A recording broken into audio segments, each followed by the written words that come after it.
Hello guys! Welcome back again sa akin channel, and for today's video guys, ito ay napakaganda yung ituturo ko sa inyo. Itong video ito is all about farming tricks sa coins.ph. Kikita kayo dito, basta susundin nyo lang yung mga ituturo ko sa inyo step by step. So guys, kung bago ka pa lang sa channel ko, huwag kalimutan mag-subscribe sa akin channel.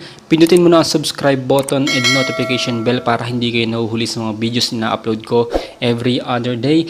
And guys, ina-advise ko guys na huwag kayo mag-skip dito sa video ito para magawa nyo ng ayos yung aking video tutorial at maka-earn kayo guys ng ayos katulad ko. Alright guys, paano nga ba natin gagawin itong coins.ph farming tricks ngayong 2020? Okay guys, bali itong coins.ph farming tricks is all about conversion.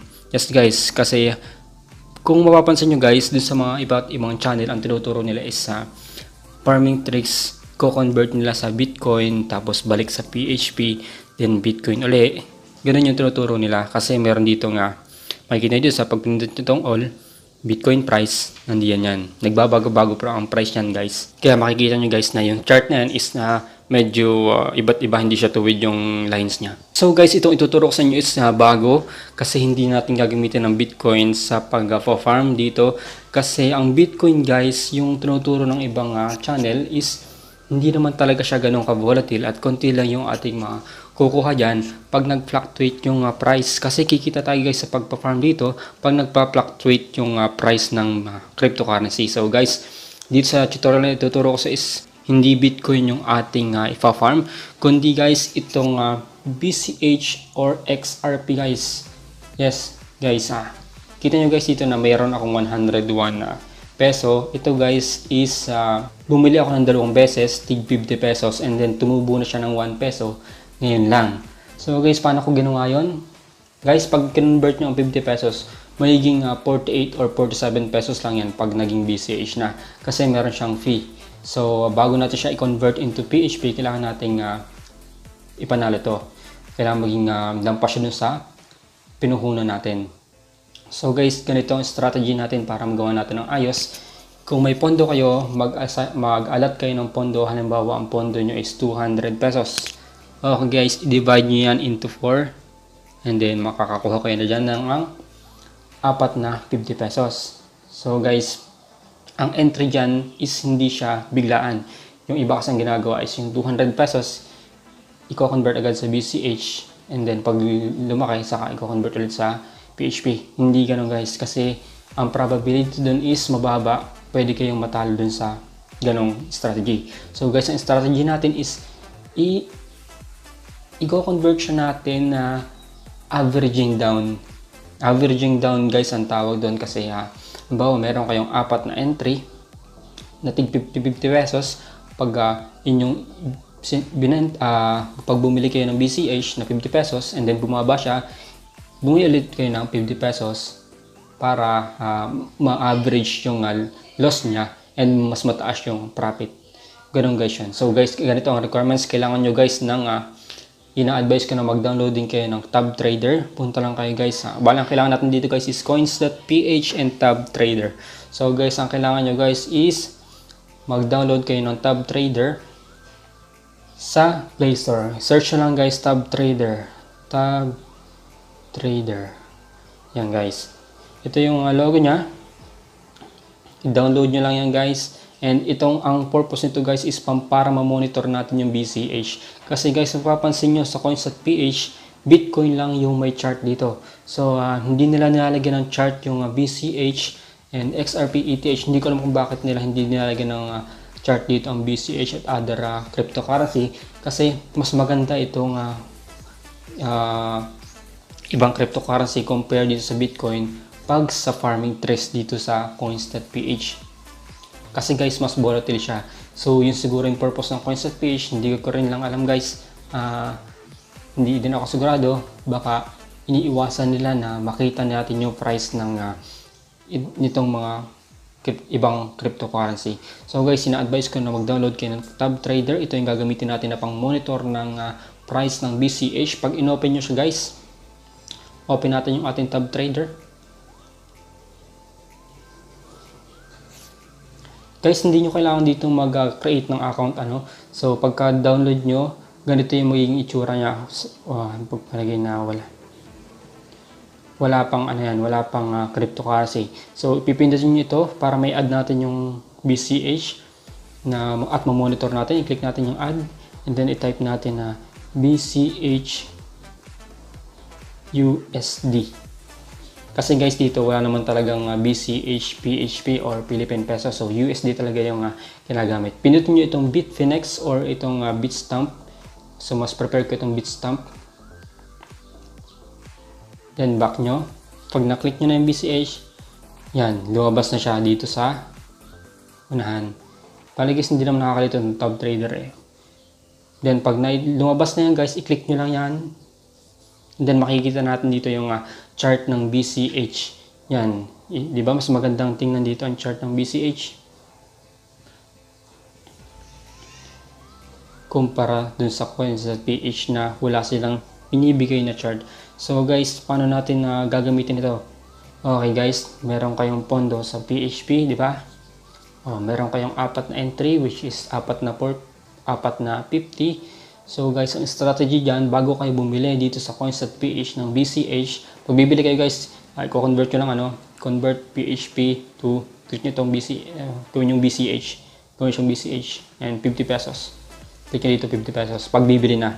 So kailan tayo bibili guys? Pumunta tayo sa top trader pag mababa ang presyo ng BCH into USD.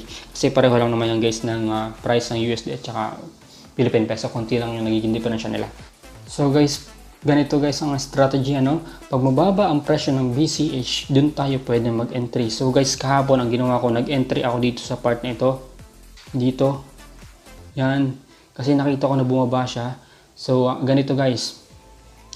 Para malaman nyo kung kailan kayo bibili, i-long press nyo lang dito. Kahit sa part dito, mag-long press kayo dyan. And then may malabas niyang line. I-set nyo dito. Mag-set kayo ng ilan yung ating entry. 4 Then bitawan nyo. Pag binitawan nyo yan, i-click nyo yung alert. Ito. Alert. And then magka-alert yan guys. Save nyo lang. Mag-a-alert yan guys pag dumating dun sa price na yon.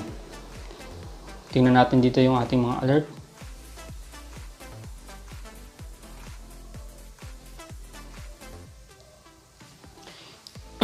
Yan guys, nandun yung alert natin. Kita nyo yung brown na lines. And then 3 pa guys kasi magsaset pa tayo ng 3. Long press lang guys, then click alert, then save.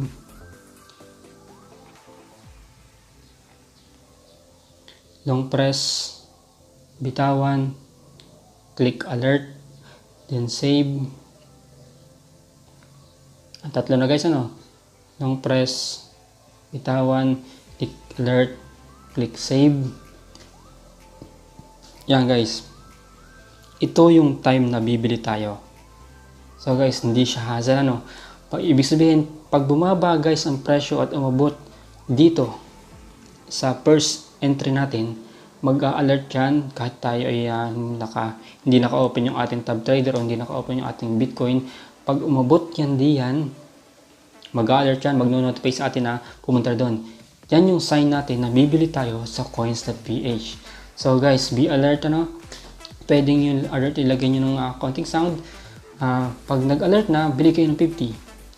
And then pag mas bumaba pa siya, matri-trigger ulit itong pangalawang alert natin o kaya itong pangatlong alert natin. Basta siya mag-alert, i-entry natin yung ating entry sa coins.ph. And then pag nag-bounce siya, halimbawa, bumaba siya yan tapos umakyat siya, makikita natin yun dito sa BCH, sa coins.ph na nadagdagan na yung ating puhunan dito guys. Kasi ito ay 98 lang ito kahapon eh. Kaya guys, nagbabago-bago yung price niya. Yan. Diyan tayo mananalo. Pag na-convert na natin ito guys, halimbawa, nanalo tayo dito, naging 120 pesos ito. I-convert na natin siya into PHP. Click lang natin itong convert. And then lahat 0.00910546. Yan. Convert natin siya into PHP. Palitan nyo to in PHP. O-convert ko na siya guys Okay, converted. Yan. Click ulit natin. Babago-bago ako sa yung price. Yan. Okay guys, converted na. Tumubo ako doon ng 1 peso sa maliit na strategy guys. So, ganun lang ulit guys. Mag-search ka ulit ng alert dito.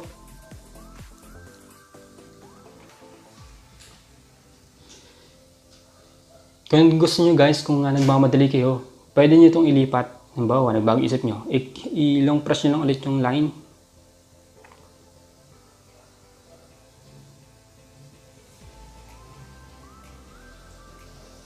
And i-click nyo sa kung anong price yung gusto nyo halimbawa, sa 210 na lang.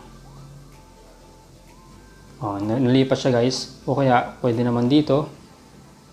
Pwede kayo mag-add ng alert dito. Set kayo ng alert.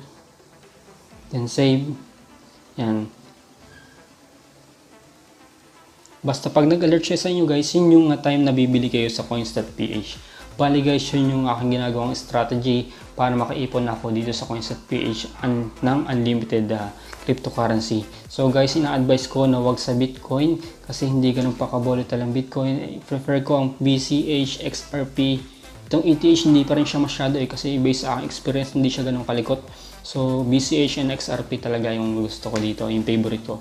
So guys, nag-set ulit ako ng alert dito para makabili ulit ako gamit ang tab trader. Ganun lang guys, ganun lang ng ganun. Bali yun yung ating farming tricks dito sa coins.ph na ngayon nyo lang na ringgan. Kasi yung iba ang ginagawa lang is BTC tapos into PHP, ano pagbabas, hindi sila gumagamit ng trading monitor katulad nitong tab trader.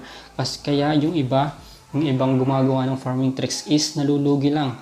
So, ang kailangan nyo, mag-monitor kayo, gumamit kayo ng tab trader, mag-set kayo ng alert para fix yung inyong plano. Pag fix yung plano nyo, minimize yung inyong loss at mas malaki yung profit na makukuha nyo. Okay guys, sana may natutunan kayo sa araw nito, and kung may katanungan kayo guys, huwag kalimutang mag-comment sa baba. Sasagutin ko yan ora mismo guys. And kung bago ka pa lang sa channel ko, huwag kalimutang mag-subscribe guys. I-click mo na ang subscribe button and notification bell para hindi kayo nahuli sa mga videos na upload ko every other day. So guys, sana may natutunan kayo sa araw nito.